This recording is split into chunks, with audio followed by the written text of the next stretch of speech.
Assalamu alaikum everyone. I am Rehan, known as Rehan Textile Wala from Government College of Technology, Multan. As you know, today I am part of our AI teacher training. There are many activities. Today activity is called Maya. Let's go to call Maya and talk her on a important topic of today. Hello Maya, how are you? Hey, hey. Maya, today we want to talk on a important topic: self-compassion and self-forgiveness. Ah, okay. That sounds really good, actually. It's something a lot of people wrestle with, I think. Self compassion and forgiveness. Where do you want to start with it? What Is does there something self-compassion really mean, and how it is different from self-care? Okay, good question. They get thrown around a lot, right? Like everyone's talking about self care, but self compassion feels deeper somehow. Self care is about consciously doing things that are good for you, taking a bath, eating well, getting enough sleep.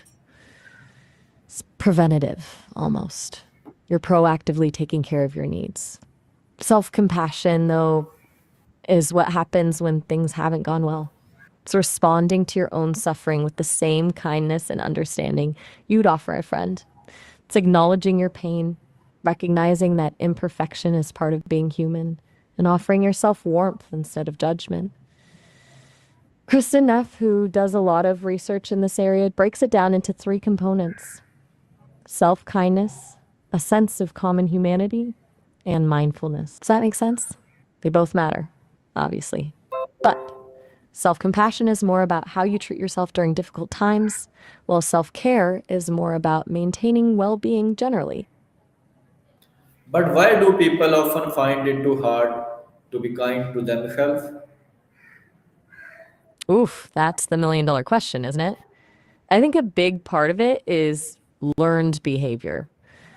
We get conditioned from a young age to be really hard on ourselves. Think about it, the pressure to achieve, to be perfect, the inner critic that's always pointing out flaws. It's like we internalize these really harsh standards and then we punish ourselves when we inevitably fall short. Also, there's this weird cultural thing where we equate self compassion with self pity or laziness. Like, if you're kind to yourself, you're somehow letting yourself off the hook or you're not motivated to improve.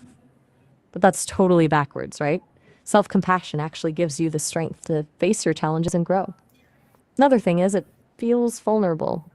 It's easier to criticize yourself because it feels like you're being objective and responsible. But allowing yourself to feel kindness and understanding requires a lot of emotional courage. It's messy and it can be scary. What do you think? Does that resonate with you at all? Yes, you are right. How does self-criticism affect our emotional well-being? Ugh, it's brutal, honestly. Self criticism basically activates the same neural pathways in the brain as actual social rejection. Like your brain genuinely feels threatened when you're beating yourself up. That triggers a stress response, cortisol spikes, increased anxiety, maybe even physical symptoms like a racing heart or stomach problems. Long term chronic self criticism is linked to a whole host of issues like depression, anxiety disorders, low self esteem, and even physical health problems. It erodes your sense of self worth, makes it harder to take risks, and stifles creativity. And it's a really isolating experience, right? You're essentially turning against yourself, which makes it harder to connect with others. It's exhausting too.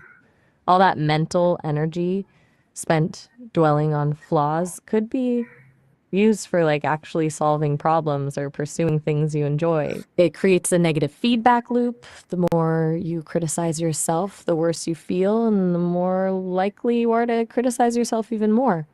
It's pretty grim when you lay it all out. Tell me the what is the first step someone can take to start forgiveness themselves for past mistakes? Sorry, could you repeat that? I didn't quite catch what you said.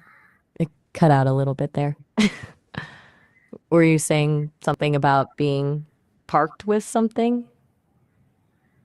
Yes. Okay. Still not quite following. Maybe if you rephrase, sounded a little broken up. Are you saying you're stuck on something related to this conversation? Or is that about something else entirely? Don't worry about explaining if it's personal. Just let me know if it's affecting our chat. And how can mindfulness help in developing self compassion? Okay, good pivot. That's a really important connection. Mindfulness is kind of the foundation for self compassion, honestly. See, self compassion isn't about ignoring your pain or pretending everything's okay. It's about acknowledging it. That's where mindfulness comes in. Mindfulness is about paying attention to your thoughts and feelings without judgment, just observing them as they are, without getting carried away by them. So, when you're practicing mindfulness, you're creating space between yourself and your inner critic. You're noticing the critical thoughts, but you're not identifying with them. It's like, oh, What there's are that some thought ways again. to replace negative self talk with compassionate self talk? That's a really insightful question. It's about shifting your inner dialogue, right? Replacing that harsh, judgmental inner voice with something kinder. And one thing that helps is actively challenging those negative thoughts. When you catch yourself thinking something critical, ask yourself, is this really true? Would I say this to a friend? Or often the answer is no. You're holding yourself to a standard you wouldn't apply to anyone else. Another thing is to practice self soothing. When you're feeling down, what can you do to comfort yourself? Maybe it's wrapping yourself in a blanket, listening to music, taking a warm bath, or just allowing yourself to cry. Does It's about treating yourself. self-compassion make a person weak or does it actually build strength? Okay. I'm really struggling to understand what you mean. I think there might be some issues with the audio again. It's breaking up a lot. You mentioned dog it and compression. Is that a tech term? Could you maybe try rephrasing that or breaking it down into smaller parts? I want to make sure I'm actually following you. Or if it's easier, we could switch to just typing if the audio is consistently glitching out. And how can someone forgive themselves after hurting someone they care about?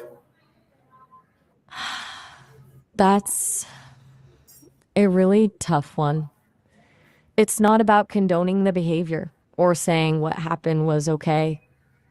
Forgiveness is ultimately for you, not for the person who hurt you. It's about releasing the anger, resentment, and pain that's holding you back. It's about reclaiming your own peace of mind. The first step is often acknowledging the hurt, really allowing yourself to feel it without minimizing or dismissing it. Then it's about trying to understand what happened, not necessarily why the other person did it, but the circumstances surrounding the event. Often there's a lot of complexity underneath the surface. Empathy, even a little bit, can be surprisingly helpful. Even if you don't agree with their actions, it doesn't mean you excuse them, but it can help you move towards understanding. Then you need to actively decide to let go of the resentment. This doesn't happen overnight, it's a process. And it's okay to still feel sadness or anger sometimes. It's also okay to set boundaries and protect yourself from further harm.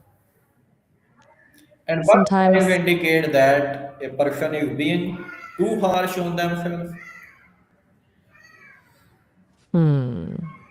good question. There are a bunch, but one really clear sign is a persistent feeling of unworthiness. Like a deep down belief that you're not good enough, no matter what you accomplish. It's not just a temporary feeling of disappointment, it's a consistent underlying sense that you're flawed or deficient.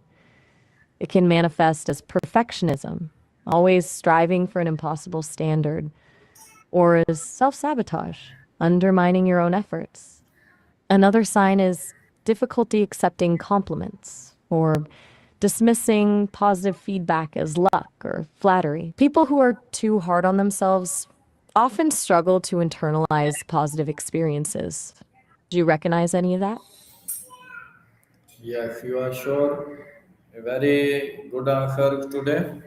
Uh, Thank you very much. I hope that today conversation will be very valuable for my audience. It is very important self-compassion and self-forgiveness to help them to build their personalities. Thank you. Oh, all right. Well, I'm glad I could be helpful. It sounds like you're doing really important work with your audience. Self compassion is seriously underrated. And yeah, building a strong personality, that's a good goal. I hope the conversations are indeed valuable for them. Don't hesitate to reach out if you want to chat again. Have a good